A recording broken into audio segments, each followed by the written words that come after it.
तो यकीन मानिए आपकी उम्र लगभग रुक जाएगी, आपकी सेल्यूलर एज लंबे समय तक स्थिर रहेगी।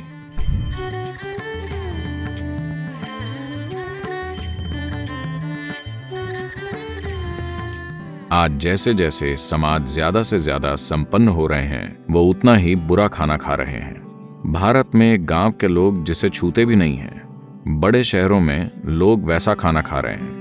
वैसा भोजन यानी आज पश्चिमी समाज जो चीजें खा रहे हैं वो कम से कम 30 से 60 दिन पुरानी होती हैं।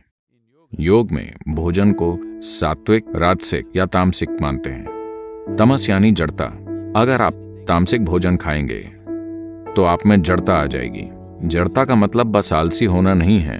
जड़ता यानी कुछ चीजें धीमी हो जाएंगी, यानी सिस्टम में पुनर्निर्माण जल्दी नहीं होगा। आज आप जानते हैं कि दिमाग से अच्छा काम लेने के लिए सबसे जरूरी यह है कि दिमाग में नए सेल्स या कोशिकाएं जीवन भर जल्दी बनती रहें। अगर आप तामसिक भोजन खाते हैं जो आपके शरीर या आपकी ऊर्जा में जड़ता पैदा करता है, तो आप धीरे धीरे चीजों का अच्छे से अनुभव नहीं कर पाएंगे। सभी ये समझते हैं, तभी वो कोका कोला के प्याले या कॉफी या शराब या कुछ और पीते हैं, क्योंकि वो जानते हैं कि इसे संतुलित करना जरूरी है। तो ये संतुलन लाने का बचकाना तरीका है, यानी पहले गलत चीजें खाकर फिर उसे सही चीजों से ठीक करना।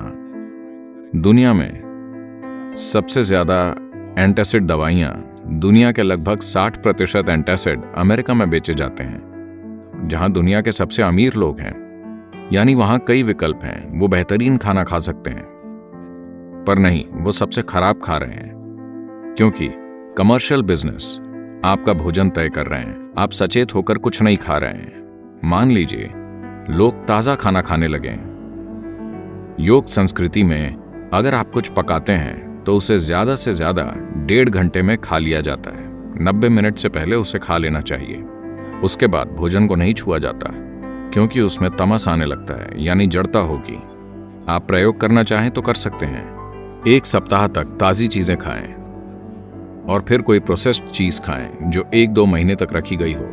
आप शरीर में सतर्कता का स्तर देखेंगे, आप इसे खुद अनुभव कर पाएंगे। यह सेल्स या कोशिकाओं में होता है। इसकी मूल चीज है। हम इसे ओजस कहते हैं। इसका कोई अंग्रेजी शब्द नहीं है। अगर आप काफी ओजस पैदा करें, जो कि ऊर्जा का एक गैर भौतिक आयाम है, अगर आपके शरीर की हर कोशिका या सेल में ओजस हो, तो यकीन मानिए आपकी उम्र लगभग रुक जाएगी। आपकी सेल्यूलर एज लंबे समय तक स्थिर रहेगी। मुझ पर कुछ टेस्ट किए गए हैं और वो कह रहे हैं कि मेरी सेल्यूलर उम्र 25 है। वैसे मैं 25 की उम्र जैसा ही हूं। मैं उतनी ही गतिविधि कर रहा हूं, मेरा वजन उतना ही है, सब वही है। ये कोई चमत्कार नहीं है, सभी ऐसा कर सकते हैं, बस बुनियादी बातों पर ध्यान देना होगा। भोजन से एक और चीज जुड़ी है जिसे विरुद्ध आहार कहते हैं। यानी अगर आप एक चीज खाकर कुछ ऐसा खाते हैं जो उसके खिलाफ काम करता है, तो शरीर में जंग छिड़ जाएगी। पाचन प्रक्रिया काफी हद तक एसिड या एल्कलाइन जैसी चीजों से होती है। मान लीजिए आप फैट वाला मांस खाते हैं, तो मांस अकेला उतना नुकसान नहीं पहुंचाएगा, पर उसे चावल और घी यानी बिरयानी के साथ खाने में ज्यादा नुकसान होगा, क्योंकि ये दोनों चीजें एक दूसरे के खिलाफ हैं। इसी वजह से कोई भी मांसाहारी चीज और दूध या दूध से जुड़ा भोजन एक साथ नहीं खाते, क्योंकि उन्हें मिलाने से वो एक दूसरे के खिलाफ हो जाएंगे और आपके अंदर एक जंग पैदा कर देंगे। योग विज्ञान के हिसाब से भोजन पेट की थैली में 2.5 घंटे से ज्यादा नहीं रहना चाहिए। 2.5 घंटे में वो बाहर चला जाना चाहिए और पेट खाली हो जाना चाहिए। भूख नहीं लगेगी, पेट खाली रहेगा। ये अच्छा है। हम पेट को हमेशा खाली रखना चाहते हैं, क्योंकि तब हर चीज बेहतर काम करती है।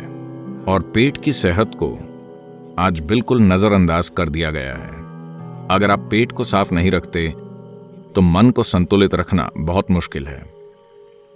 तो आयुर्वेद और सिद्ध में अगर आपकी रातों की नींद डिस्टर्ब हो रही है, आपको कोई परेशानी है या कोई मानसिक समस्याएं हैं, तो सबसे पहले यह शुद्धिकरण किया जाता है। पेट की सफाई से अचानक संतुलन महसूस होता है।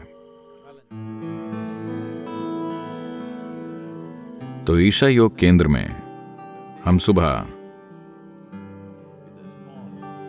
नीम और हल्दी की एक छोटी गोली खाते हैं। इसके कई पहलू हैं। यह आपके सिस्टम पर कई तरह से असर डालती है। सबसे पहले तो ये खाने से आपका पाचन तंत्र या सिस्टम साफ रहेगा।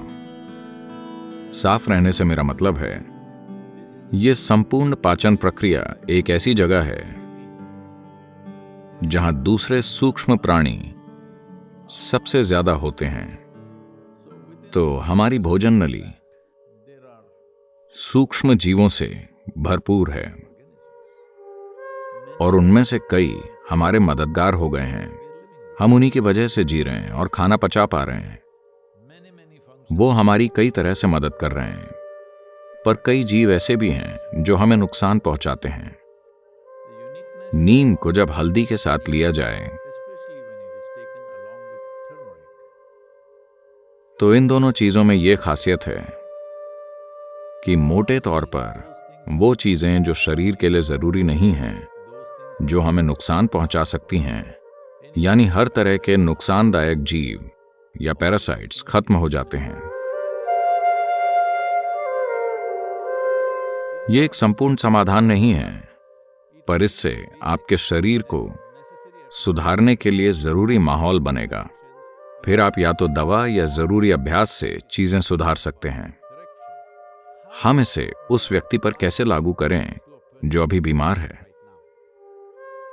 इसे करुणा के साथ संभालना होगा। इसका कोई तय तरीका नहीं है, मेरा तरीका या आपका तरीका। यह कहना बहुत मूर्खतापूर्ण होगा कि इसे केवल इसी तरीके से किया जा सकता है, क्योंकि इंसान ऐसे नहीं होते। एक सोचा समझा कार्य जो सही ज्यादा होगा और गलत कम, आप सही ज्यादा करें और गलत कम, आप बस यही कर सकते हैं। मुझे नहीं लगता कि किसी को भी एक बिल्कुल सही तरीका पता है उन मानसिक स्थितियों के लिए जिनमें लोग हैं।